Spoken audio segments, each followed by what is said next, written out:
Thank you everyone for joining us. I'm Danielle Mazzanato, your speaker series coordinator, alongside me with Julie Coleman. And just a note that our Slido code for today, if you are receiving attendance for extra credit, is hashtag take note. Also, if you have questions throughout the talk, please use the chat to ask your questions, and Julie and I will be fielding those at the end.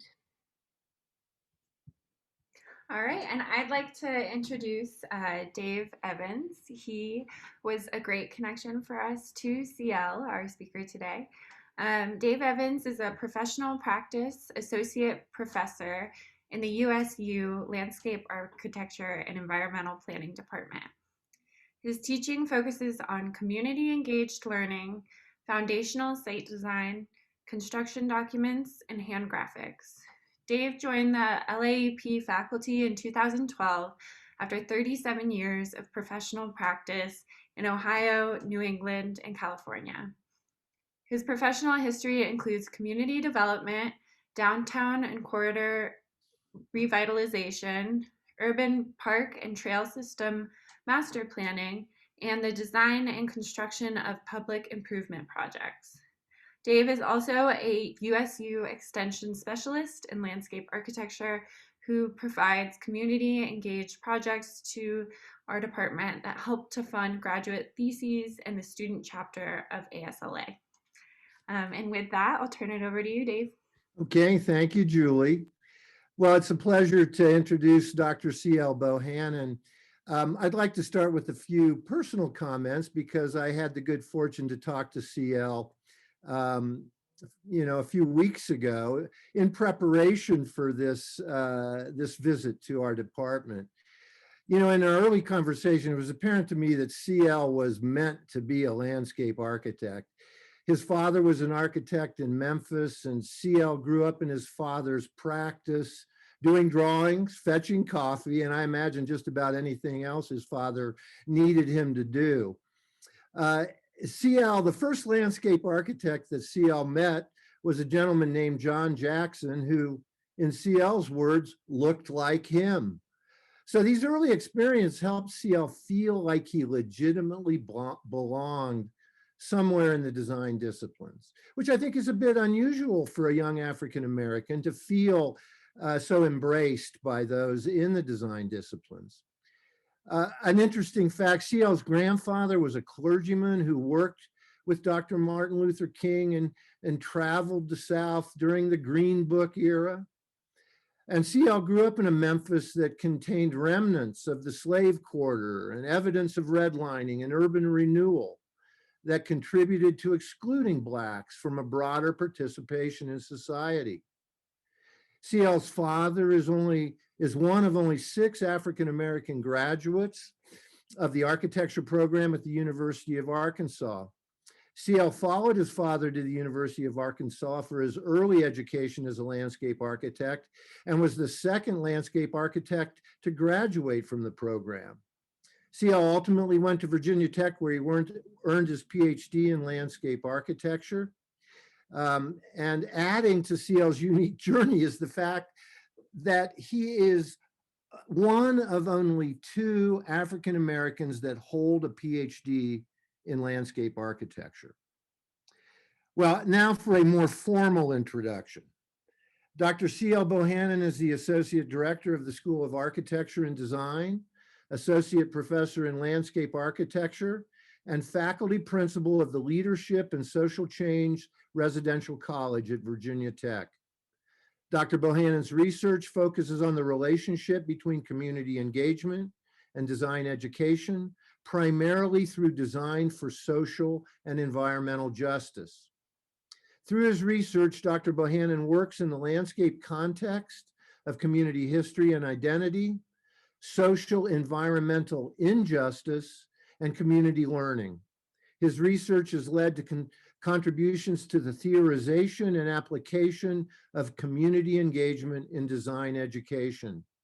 Dr. Bohannon teaches courses on community engaged design research methods, contemporary research topics in landscape architecture, and seeing, understanding, and representing landscapes. CL, welcome to Utah State and the LAEP program. We're delighted to have you join us. Without hearing any more from me, here's Dr. CL Bohannon with his notes on community engagement, leadership, and social change.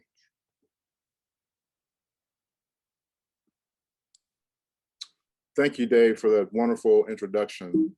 Let me advance my slides here.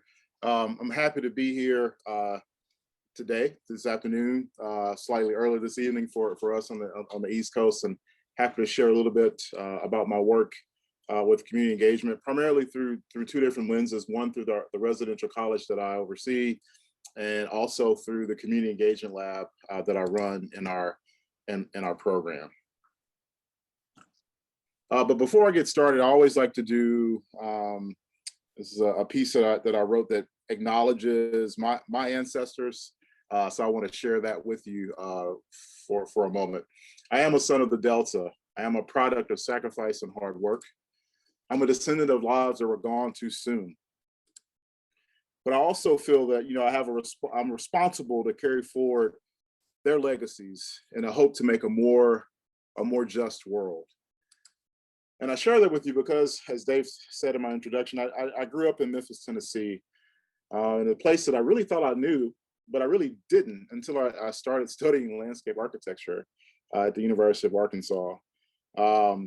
This image here is a French fort, which is one of the areas in one of the first areas in the city of Memphis where African Americans could purchase homes. The first being Orange Mound, which was a former 5,000 acre plantation in the heart of the city.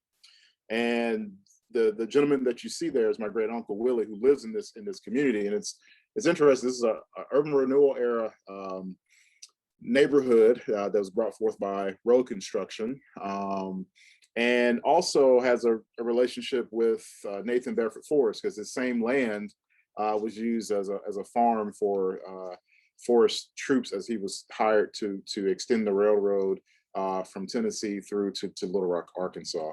And so studying landscape allows me to go back and unpack a little bit of the journey of my own people's stories. And another piece of this I think that's important, and I hope this just to kind of sheds light on my approach to landscape architecture and obligation that I think I have as an African-American landscape architect to make you know, Black and brown communities better. We have to do a better job, and I'll share that some ways in which the ways that I'm doing that through my work with my students at Virginia Tech.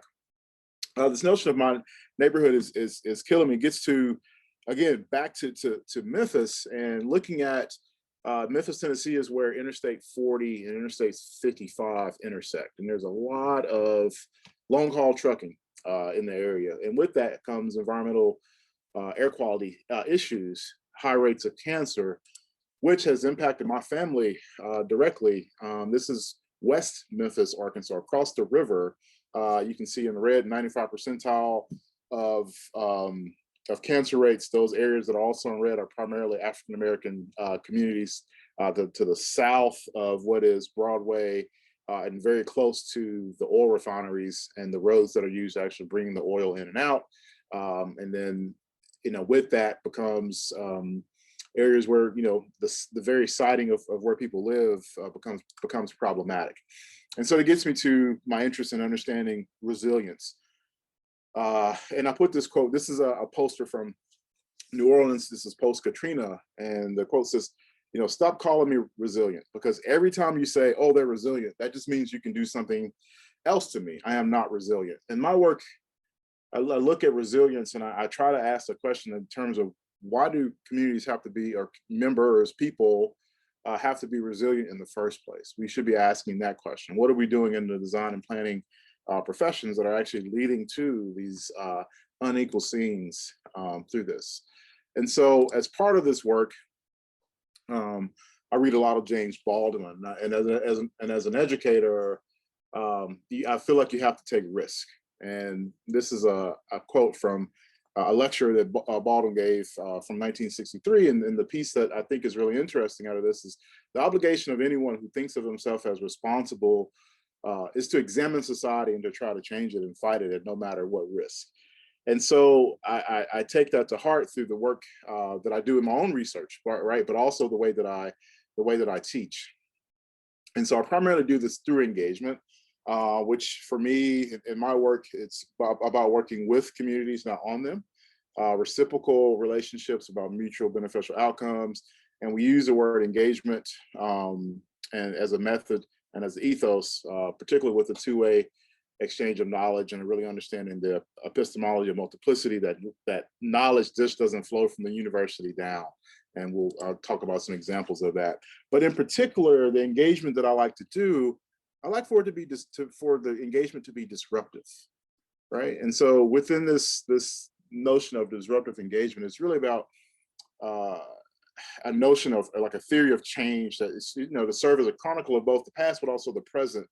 So if we don't do anything, things are going to continue to happen. But through design, through organizing, through listening to people's stories, this type of work can actually be a model for the future that says if we do something, then we can change can happen, right? And so trying to use this notion through design research and through the lab that was established that I'll talk about here in a couple of slides. But through the work, it's really about place-based community engagement.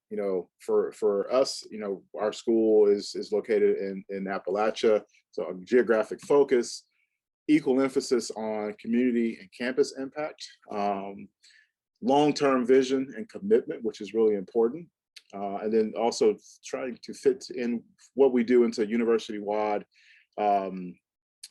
notions of, in terms of meeting the mission. We are a land grant institution, so trying to bring what that means in terms of Virginia Tech being a land grant down to our program. And then also, drawing on this notion of collective impact. So pedagogically, I do this in a couple of different ways. The first I'll illustrate through the residential college and then through the community engagement lab, but we utilize the social change model that goes, collaboration, commitment, congruence, common purpose, controversy with civility, and then citizenship, which, centers around individual, group, and community levels in terms of where and how social change or change can happen socially in our society. Then we also teach a little bit about leadership development, which is really important. I think designers, we have to be, in particular landscape architects, I think I said earlier in the session with the students, we can no longer be shade-loving species. We have to develop our leadership styles and be able to employ them in the design process and in ways in which people actually approach us as designers as well. And then this notion of reflective practice, self-reflection, being able to problem set and problem solve. And then in terms of how do we take the engagement and write about it, and how it begins to get a little more in terms of the currency for with the Academy of writing papers and having access to the different designs that we do, and how we sometimes we do design build off of these, but how the work is actually attributed and recognized within a university setting. So the first piece I'm going to talk about in one of my roles that Dave talked about, I am the faculty principal for the Leadership and Social Change Residential College. I'm actually in the building right now. I have 325, 330 of my closest friends upstairs in our building. But the residential college model, particularly at Virginia Tech, is for students to belong and have a supportive environment where the members of the community are responsible for each other. We want to increase curiosity through the work that we do, and we also want to promote the development of intellectually promoting what community is, personal well-being, self-discovery, and cultural awareness. And so through that, what's different between a residential college and what I guess we also call a living learning program is that we actually have in-house faculty. So I'm one of, well, now we have a fourth faculty principal, but one of four faculty principals within our ecosystem of residential colleges at Virginia Tech. And so at the LSCRC, we do have a theme, leadership and social change. And so through the work, we really want to encourage students to embrace the ethos of social responsibility as part of the academic journey. we are fortunate enough that we can talk about global issues in our community with the engineer, the landscape architect, and the creative writer, right? And we can have those conversations across these different majors.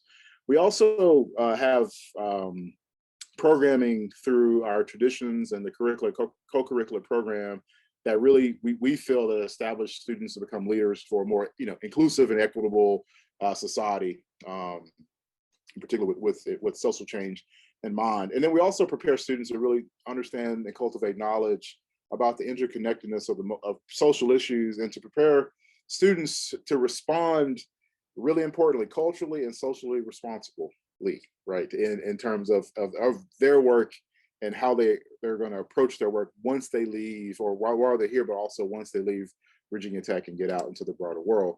So as a faculty principal, it's not just me. I have a full team of people. I have a student life coordinator who is also part of the intellectual growth of the building. We have a lead instructor, that one of our partners, Ag Leadership and Community Education out of the College of Ag. We also have about 7 instructors that teach our recitation courses as a part of this. So for me, I just feel like I'm a point guard in a way. So fostering academic engagement, enriching the traditional culture of our community, providing academic vision of the residential college, really, getting to know residents.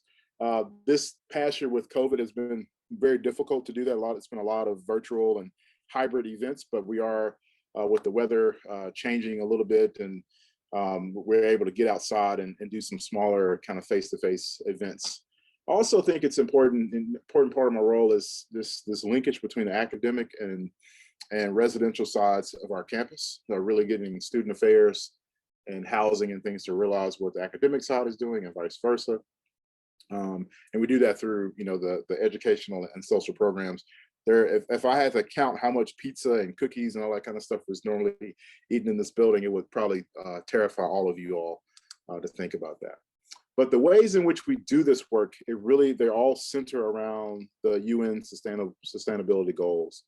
And all the work that we do, all the programming that we do, filter through these goals, either individually or how we've also clustered them together. And so the ways that we've clustered them together is through our 3-house structure. So we have the Earth House, which looks at culture, political, ethical dimensions of environmental issues that face society. The Food House, which looks at food insecurity, food production, food access, responsible consumption and well-being. And then we have a social justice house, or we just call it the People House, that really challenges students, to take an active role in examining issues of poverty, well-being, gender equality, education, and healthcare. And so each one of the houses has about 100 students in them, and they break down and do programming that is individual to the houses. And then we also look for intersectionality through some of the co-curricular programming, even the curricular pieces out of our course sequence, which I'll show some examples here momentarily. Just to kind of show you the life of the building, we do, I'm a firm believer, I guess, just being from the South, you need to break bread with people and eat dinner. So we have community dinner every week, which is nice. We're able to just kind of get together and just chat about what's happening, have food. I still eat food out of the dining halls, and it's perfectly fine. We have some pretty good food on campus here. We have tradition called Reflections, which we meet every week, and we usually have a question or two that we pose, or one of our faculty fellows will pose a question. Sometimes this also involves us going out and being we have a community garden that we go out and do some planting and some harvesting with as well. That's part of that process. One of the key traditions that we do is a weekly lecture series that happens this semester, happens on Thursdays, and we call that series Intersections. And it's a very simple premise. We ask faculty and community members to come in and simply tell us or talk to our community about how their work intersects with leadership and social change. It could be one of those, could be both of those. And this is something that we've been doing since the residential college started in 2018. If anybody's interested in joining those, I can send the links to Dave, and we can get those shared. But it's really nice to be able to be in community, to have students to think about, and actually faculty too, to talk about things that really are of interest to them that might be outside of what they do in the classroom. And then of course we have curricular connections, primarily through the College of Ag and the College of Architecture and Urban Studies, through the Landscape Architecture program, which is in the School of Architecture plus Design, which I'm the Associate Director, and then our School of Public International Affairs, and then ALCE, and then the curricular connections now have gotten into minor. So we do have a leadership and social change minor. Our community fits also into the community engagement minor out of SPIA, the community engagement lab, which I'm director of, and then also our landscape architecture minor. And we just added a new connection with our food studies minor and food studies program as well. And so that we'd be happy to have that cohort of students join us this fall. And so the students take a 2-course sequence. As part of that, the first course looks at leadership, and the second course is leadership and community engagement. And they do these projects.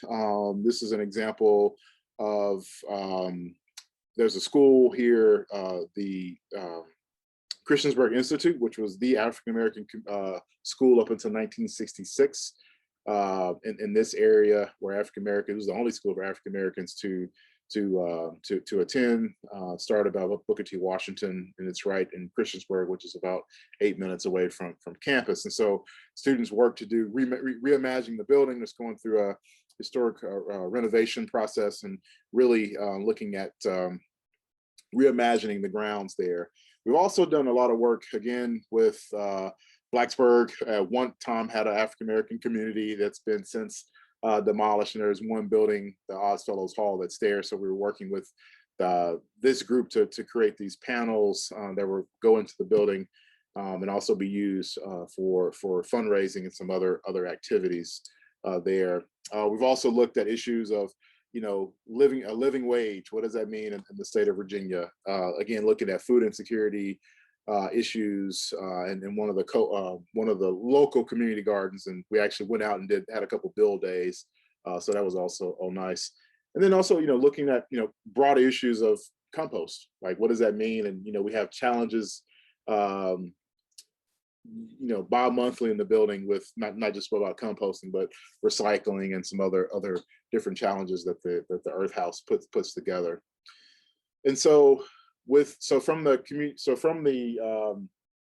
residential college, the linkage to the community engagement lab is we take a little bit of what we're doing in the lab and infuse it in what we're doing in the residential college and vice versa. But through the lab, one of the things that's really important is the R3 method, where we're working with real people on real problems through real projects. And we do that through, I'm big into mapping, so a lot of community mapping, really big into storytelling, and then the critical reflections of community members and students. And so we feel like, part of this,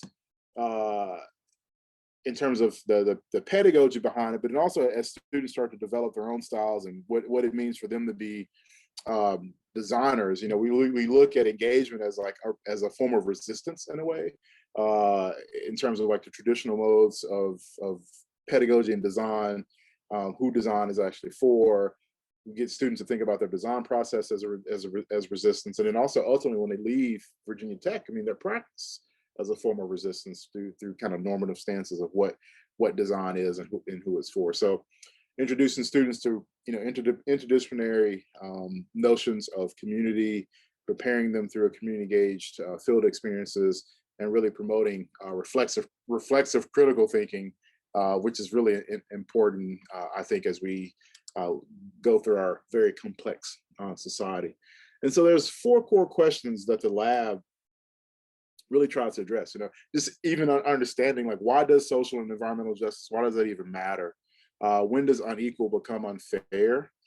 And then what are the social relations in terms of the production of power that actually contribute to inequalities and injustice? And then how can we then use this notion of disruption to actually mobilize communities towards some type of social and or environmental change? And so I take you now from Utah to Virginia. I wanted to share with y'all a little bit of what our landscape looks like. This is a couple of mountains over from Blacksburg. You know, it's a nice landscape. The fall kind of rides in some of the valleys there, but we're also a landscape that's, you know, has this notion of extraction. This is a coal mine. This is mountaintop removal, and this is something that is prevalent. You know, taking students to see these sites, and it's eye-opening. And so you have this extractive nature. That's not natural, but it's a lived condition that affects our communities. And so a lot of the work that we do deals with, you know, our area is what we call a sacrifice zone, but it's more than just the land that is sacrificed. It's also the people and the places that people live, that we live. I mean, I'm in this community as well. And so the work that we do in the lab really runs along this transect along 460, which is one of the highways that runs right actually by our university. So we do work from Bluefield, Virginia and West Virginia, all the way through Blacksburg to Roanoke, which is one of our urban Appalachian cities. And so a lot of the work, well, what I'll focus on today deals with infrastructure. I'll take you into this. We've all probably seen images like this. We've probably driven on roads like this, where the urban renewal era infrastructure put in roads. When you put in roads and they're sited through Black and brown communities, those communities disappear. And so this is something that, you know, a lot of the impacts of this type of construction are still impacting many communities in our country.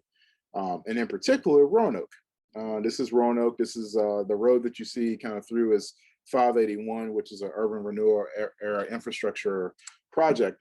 And it really goes back to the writing was on the wall back when Nolan put out a plan in 1928, I think, for the city to increase, you know, green spaces and to really try to make an equitable city. And city officials at that time said no. At that point, I think Roanoke was 2/3 African American, and they, you know, city officials, planners didn't want to invest in those parts of the city, as it was said. And so fast forward to 1949, the Roanoke Redevelopment Housing Authority was established. And so, you know, again, this notion of moving people around, and around the same time, this is where 581 was put in during that time. And so also show this map that we're redlining, you know, which is also a systemic practice, or, you know, just taking financial abilities out, you know, out basically about is a racist planning practice. I mean, I'll just call out and say it what it is. But you know, this is a image of Roanoke and its redlining map, and I want you to notice the areas in red is where, particularly the north-south boundary of what's in red is where 581 was put in. And so you look at this map, I zoom in, it's the same area. So you see 581, you see the little pink rectangles there that depict where homes were. And I remember when I first started my PhD, I was part of this class, and we were doing this research project, you know, for oral histories for community members that lived in Gainesboro. And one of the community members, I remember this like it was yesterday, she told me that she grew up in the parking lot of the Civic Center. I was like, what are you saying? What are you trying to tell me? What are you saying? And so I want you to look in the, you know, to the right of the 581, you see the Civic Center site is there.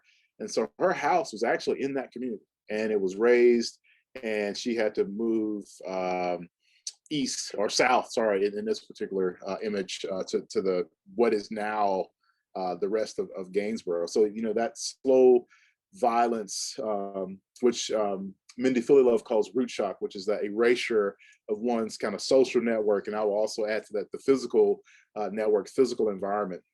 And that doesn't go away. That ends up being generational. And you can see, you know, these are headlines from the Roanoke newspaper of how a renewal uprooted the Black communities that were there. And so in these communities, they still exist. They don't exist in the same vibrant ways as they did before, But then you start looking at how they're talked about, what stories are being told about these communities. And I want you to look at this map. I want you to think, how would you feel if your community was one of these communities on this map, and someone told and said that, your neighborhood is one of the most troubled in the city?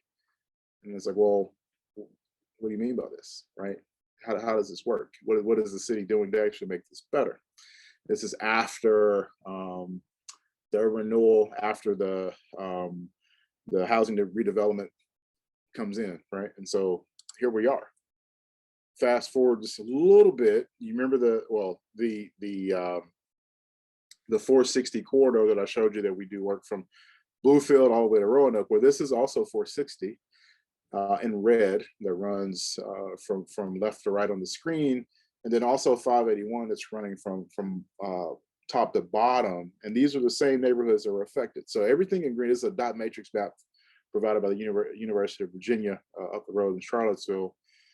The green, primarily African American community. So Roanoke is a very segregated city. You can look at the dot matrix map here. And so these are the communities that are disproportionately affected by this road coming in. And so we started to look at, I want to zoom out a little bit and look at food insecurity, because the road comes in, that's one thing, and it affects housing. I have this interest about food and some of that. So you can see from this map, I've highlighted where we are in Appalachia. You can see the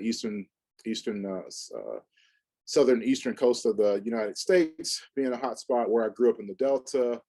You can see some of the native lands out west, and a couple areas up north that are affected. But highlighting Virginia. So in Virginia, there's 200 tracts that are food deserts. Okay, we'll just use that terminology, food deserts. 29 of those have 100% low access to food. And then 4 of those tracts are actually located in Roanoke. Can you guess where those 4 tracts are? The same tracts that were affected by the construction and displacement of peoples in the mid 50s when the 581 was constructed. And so this is a map that looks at low access to food and low income. So, and then we're looking at health disparities in the same areas, high rates of diabetes, high rates of blood pressure. We put other maps, but I didn't have enough time to put those in because I wanted to share some other work with you, but you can see where we're going with this. And then we look at the same area. I want you to notice, so this is a map depicting all of the stores. Here are the grocery stores. And I want you to take a moment to notice that most of the grocery stores are on the peripheral of the communities where they actually are needed. And so we realized that there's a big issue here. And so we took that and we did a pause, and then we started looking at land vacancy, and you'll notice that there's no areas in this map there should be an area of green where things are stable. The vacancy rates are either hazardous, threatened, or at risk for all these communities that are right along this corridor. And so from that, we did a vacant land topology that helped us identify, the types of land that are vacant in these areas. Like, what can we do with this? And at the time, we were really interested in okay, well, if we looked at, some of these, can we make, some assessments and judgment about where community gardens could go? And so we started working with various neighborhood groups that are in the same affected area, and having these kind of little work sessions and charrettes to reimagine some of the vacant parcels. These are just an image of what that could be, just a possibility. And being able to then utilize these images and to help the community organizations to mobilize and have conversations with city officials, the planning office, to do short-term leases and different things, to go on to map on with Habitat for Humanity, where they bring in housing and these kind of things. But people need more than just housing, and that doesn't just doesn't work in a vacuum by itself. And so we were able to do these talks and these design charrettes, and we actually got some funding to work with the Herb Park Neighborhood Association to do one of these gardens, and the community helped design it and put it together and build it. And we worked with the school, which was nice to do that. And got the science class involved, and had a couple community build days, and we reintroduced bees to the site. The kids have science class out there, and this garden has been going pretty strong since 2013. So it's nice to know that. And so we've done a series of gardens through this work, and then we went back and said, wait a minute, what about these grocery stores? And so we went back and did another study. I'm actually still doing this study, trying to map food in the areas. And so this is in one particular neighborhood called Melrose Rugby, which runs right along the 460 or Orange Avenue corridor. And so we went into the stores, we did food mapping. You want to look for green. That's the part you want to look for. So this is Family Dollar. This is a sample. Here's Food Giant, ironic name, Food Giant, with no fresh food other than what you see in the image on the far right, a couple tomatoes and some peppers and things like that. The Royal Deli Mart, which didn't have anything fresh at all.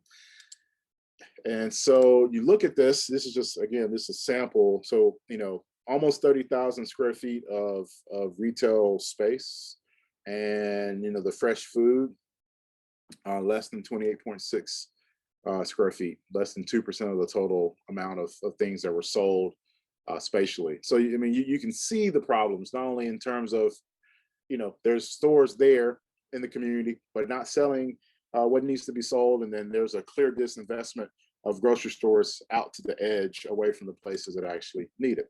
And so now I want to bring you to this notion of where I believe where stories really matter.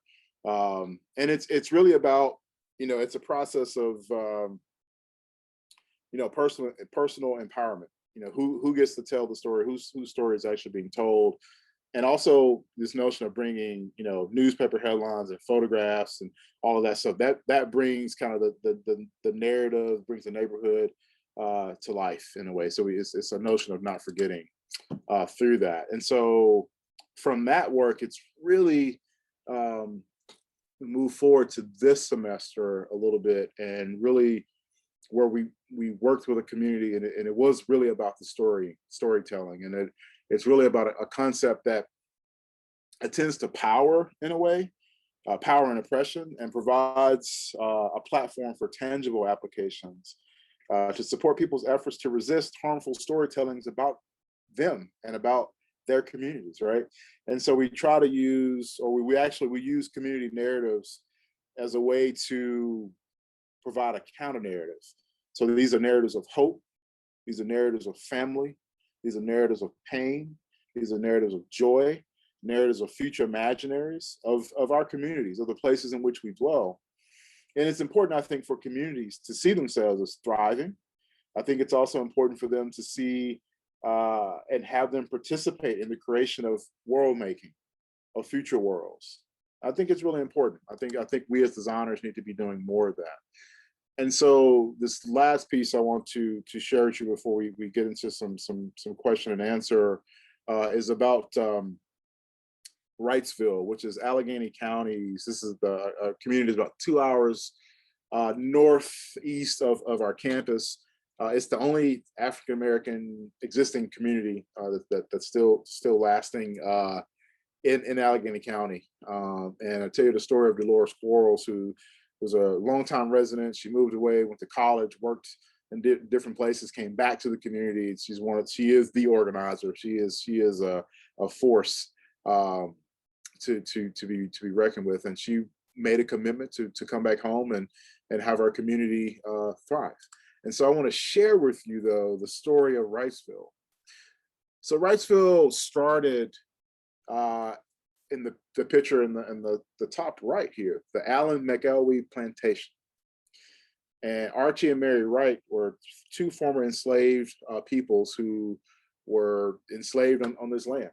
And once they were freed, they started Wrightsville, which is about 10 miles from what is now the Catherine Farms through that. And so, but that's just part of the story. That's an important part of the story in terms of the narrative of building place. And then I want to share with you, so this is what Wrightsville was before, right? So you remember I talked about infrastructure and how it could be used to erase place, erase pretty much erase people off the map. And so this is a map that shows where Interstate 64 that goes east to west through Virginia to West Virginia, to Beckley and Charleston, Virginia. West Virginia. And so you can look at the road and look at what's there. Right, here's the road as it cuts through. So all of those parcels were pretty much erased off the map. Some of the houses were moved from this side of the road to what you see in the north. Here's what Wrightsville, this is what it would look like today. So you have 64 that winds through, and then Highway 60 that cuts across the top. So complete erasure there. What is left of Wrightsville is north of this, which is this little bit. So this is what's left. So you go from a place that had 55 to 65, 70 families, down to a place that has somewhere between 10 and 15 families that's still there, but it's still a thriving place in terms of heritage. A lot about the homecoming. Homecoming is big for Wrightsville. And so we were asked to come in and participate in a process, in a community engagement process as part of our program's Gibbons landscape charrette that we do at the start of each spring semester. And so this is a project that was undertaken by every student in our landscape architecture program. And so we took a small little team and did some recon, worked with Dolores, and met a few of the residents there. But the true power was the storytelling that we were able to do virtually. And doing virtual community engagement is not easy, but the students really embraced it. The community members really embraced it, and we're able to actually reach more residents that have moved. The diaspora of Wrightstonians across the country it's quite impressive, and people were happy to tap back into the network and to share stories. Again, those narratives of pain, those narratives of joy, understanding, again, world making, future building. We were able to utilize those narratives to come up with, the students were able to utilize those narratives to come up with schemes that were then utilized to develop these proposals, reactivating the street, providing places to, for residents when they come back home to grow food, to go out and have a dinner in the community. The church is an important cornerstone of the community. So in this particular scheme, lighting the way home was part of it. Another one was utilizing what was called the Ponderosa, which at the time, I guess when Dolores was younger, she said it was like the wide open fields out in the back of the community. But that was a piece of the landscape that most of the folks knew. They knew about the Ponderosa. It was just an unofficial name that was given. So bringing some of those places back to life. So when people do visit, they do come back home. You can have those moments. Another piece was introducing some of the tiny homes for people who wanted to come and live out the rest of their days in Wrightsville. And so that's something that we're working with now, and trying to team up with some of our faculty and students in architecture to do a joint project that looks at this. And then another piece that was really important to the scheme is, and I really appreciated the students' bold move to actually reclaim what was once taken away. And this was done through a very simple armature of putting a median into Highway 60. Kind of hard to deal with Interstate 64, but a way that you know that you're arriving in Wrightsville, but also driving through a place that was once erased, really. And that's something that the students really wanted to hit home about. And then another piece was really like, how do you then take those stories and those narratives and put it out into the landscape? And so there was a lineage about people's families, and we were, they talked about the flowers and different plants and things like that they liked. And so students worked with the community members to their stories to attach with the legacy families, being able to do community mapping, a heritage map through plant material as a way to mark our families' heritage and histories there. So I end the talk to really circle back to the social change piece and how it matches up with engagement. And really, a couple points. Community engagement, I feel, is a way to initiate and sustain change. We have to work with people. Again, community engagement is also can be used together to bring on collective action. And you think about how you would characterize engagement. It's about cooperation and not actually acknowledgement, and then cooperation, and then power sharing is really important. Who has the power in a design process, right? Something you have to question. And then this notion of empowerment that then leads to transformation is really critical there. And then the leadership, leadership is about creating change. We must seek to change with purpose and intentionality. That change must be transformational or fundamental. It needs to be real, right? And it needs a long-term commitment, right? And so also looking at, creating change that involves leadership that moves a community or society from what is to what ought to be. And so I leave you with that as citizens of this world, as designers, as landscape architects, budding landscape architects, as we create things, what ought to be. Thank you.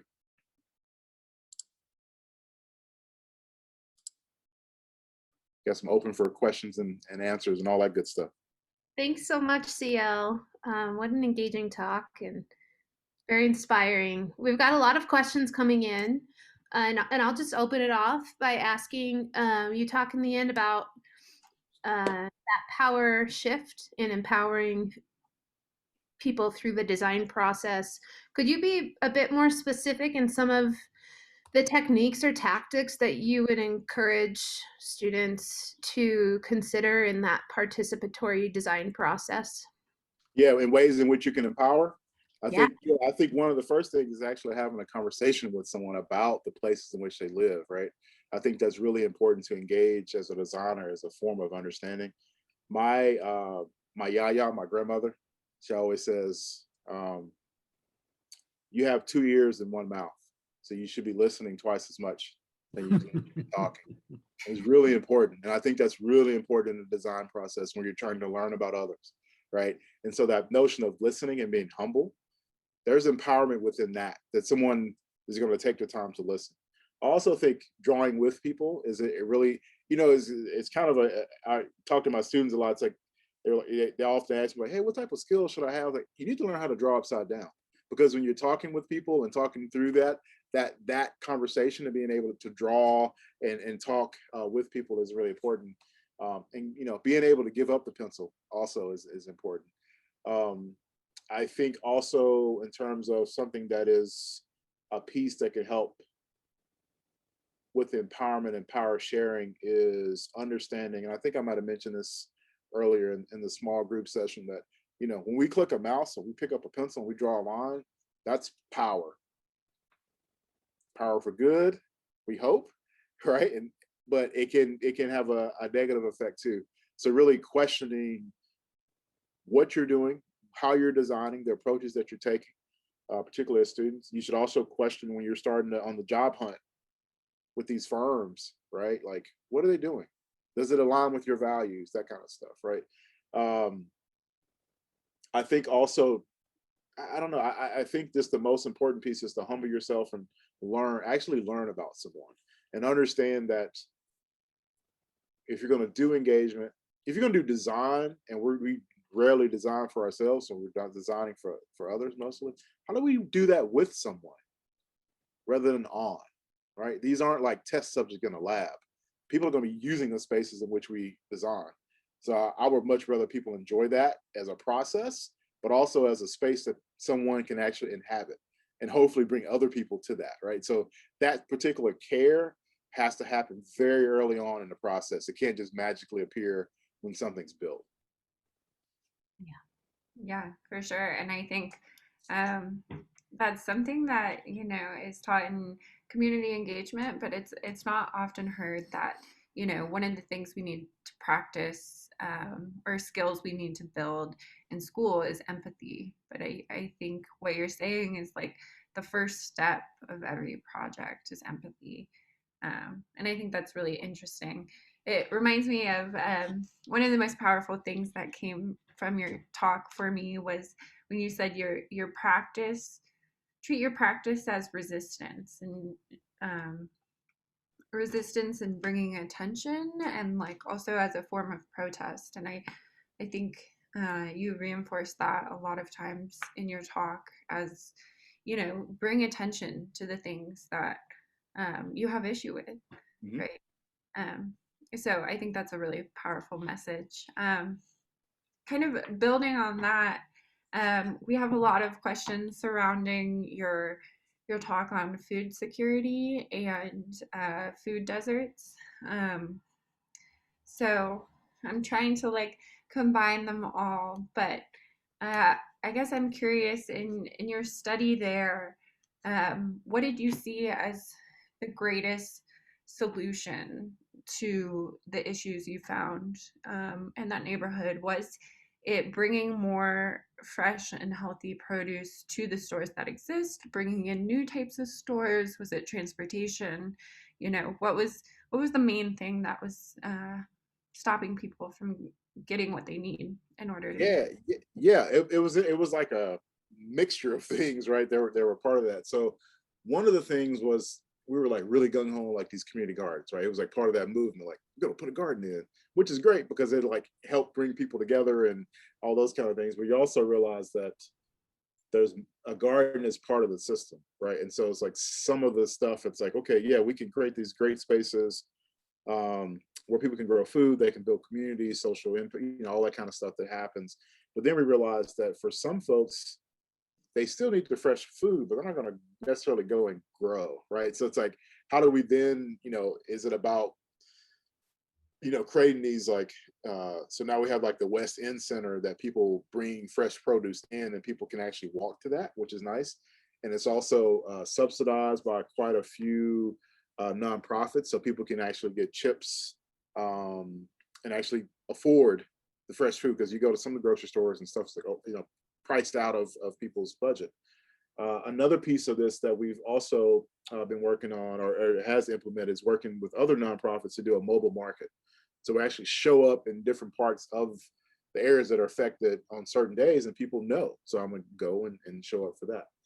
The other piece is that now the city's looking at larger tracts of land and maybe look at, you know, how do you bring permaculture and some of these other growing goodwill. I didn't show this particular project, but also in the Melrose Rugby Group, our neighborhood there's a food forest that's going in, and another larger community garden that has a attachment to life skills with growing goodwill. So actually, you know, getting people culinary skills and learn how to grow. So it's like looking at now, it's like, yes, food insecurity as a piece that works with creating great, you know, safe spaces where people can grow food.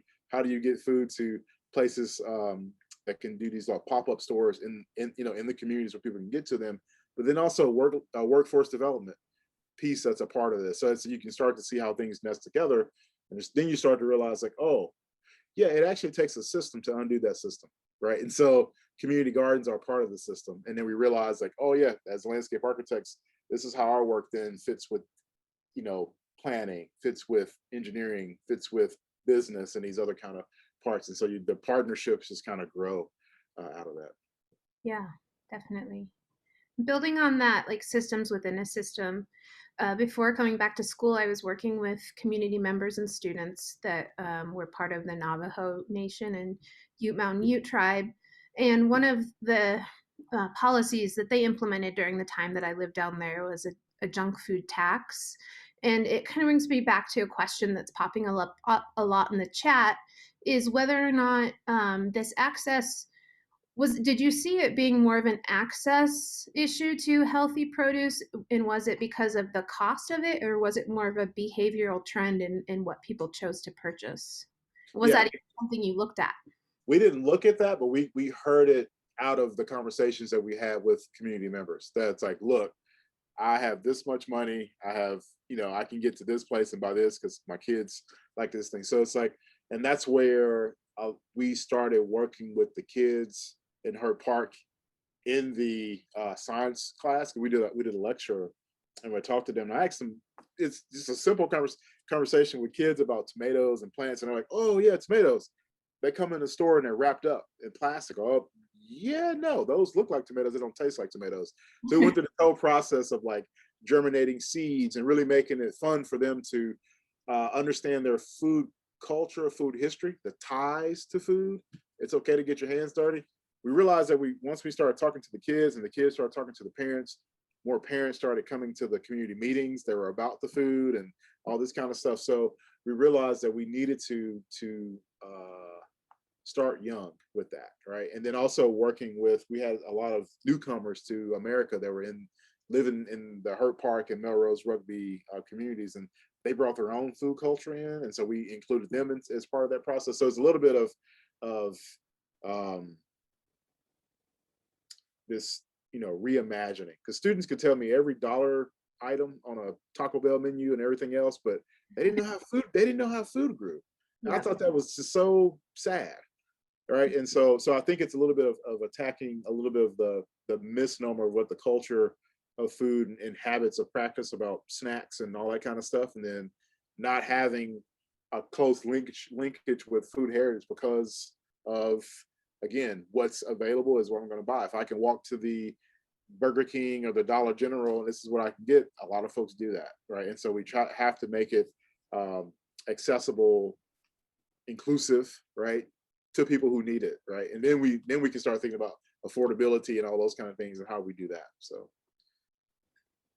Yeah, I think that's really interesting to kind of go to the root of it. And it's not just like, okay, what food is healthy for you, but what tastes good, because that's what's going to attract people. And showing that, like, yeah, the tomato you get in the store does not taste nearly as good as the one you grow. And then, where you go from there is kind of attacking like the root of the social system and how people act around it. So that's really interesting. and if you make it fun, students like to learn. I mean, you make it part of what they're, right. And so we do, we would go and they would have class at the garden, and we would take like a tomato that we can go pluck one and have one that's from the store, like, taste the difference here, right? And they're like, oh, well, what can I do with this tomato? Then it started getting them interested in cooking. Then they can have, so it really starts to build on, and you can again, that's disruption, right?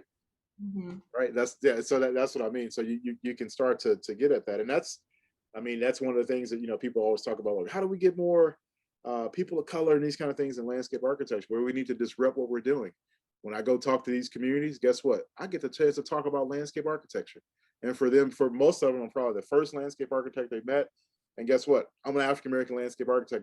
They may think, oh, I can do this too to help save my community. We have to be out there to do this work. We have to. We could, like I said, we can no longer be shade loving. We need to be out in our full glory. Yeah. Yeah. It reminds me of the work that some of the LAF fellows from a couple years ago, Maisie Hughes and some of her colleagues starting the urban design lab for Urban students. studio, yeah, yeah, Exactly. yeah, Yeah.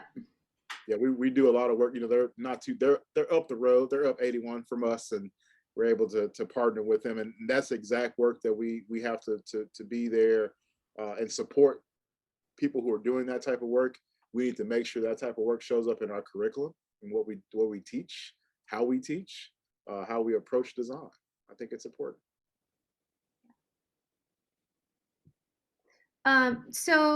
One question coming in is, it can sometimes feel a bit isolating working in the realm of social justice when there's all these other pressures around. And so one question is, what books or other firms or projects would you like to highlight or draw attention to in regards to community engagement for social change that we should look into? Yeah, so the work by Jeff Howe at University of Washington, David De La Pena, um, trying to think. I can see her face, and I'm drawing a blank. She's the chair at UT Arlington.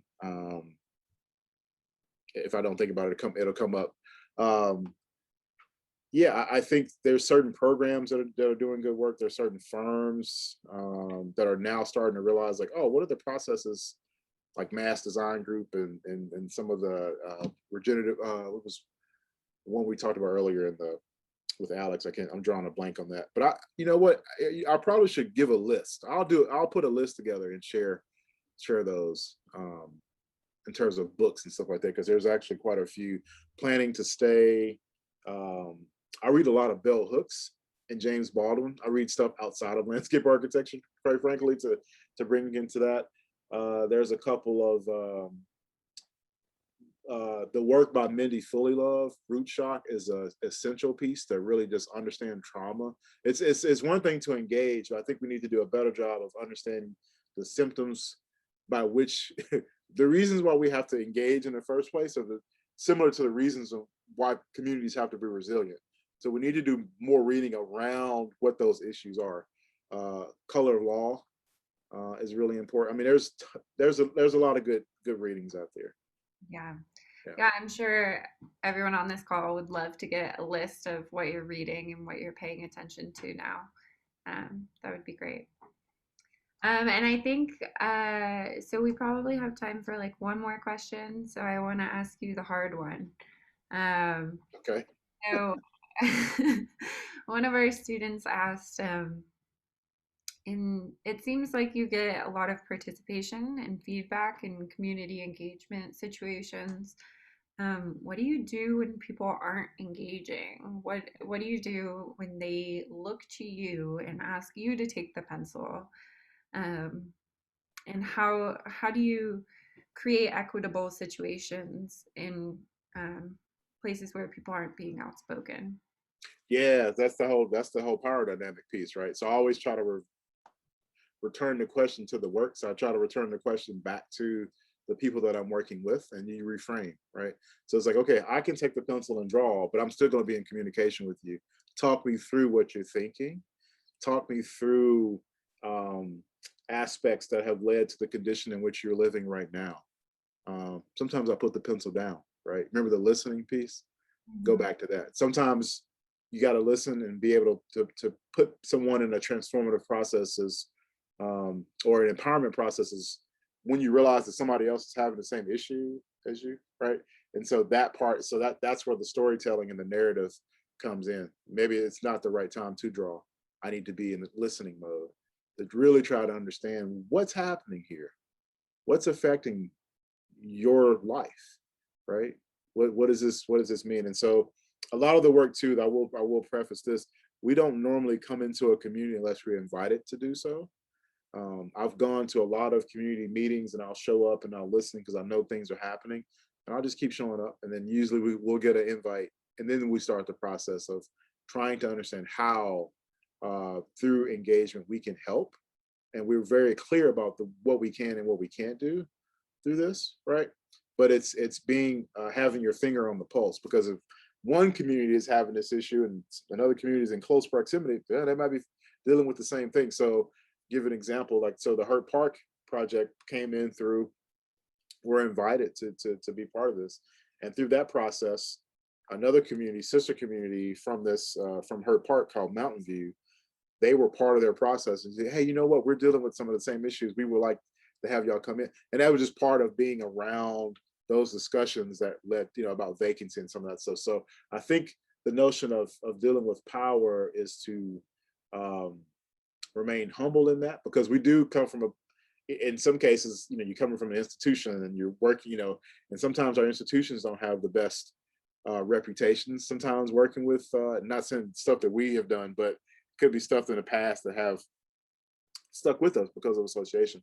So you have to be able to build trust and establish what that trust looks like and what that process to establish. So sometimes putting the pencil down is okay, and you might have to show up to the cookout. You might have to show up to these other events to show people that you're actually there to help and to understand what they're going through.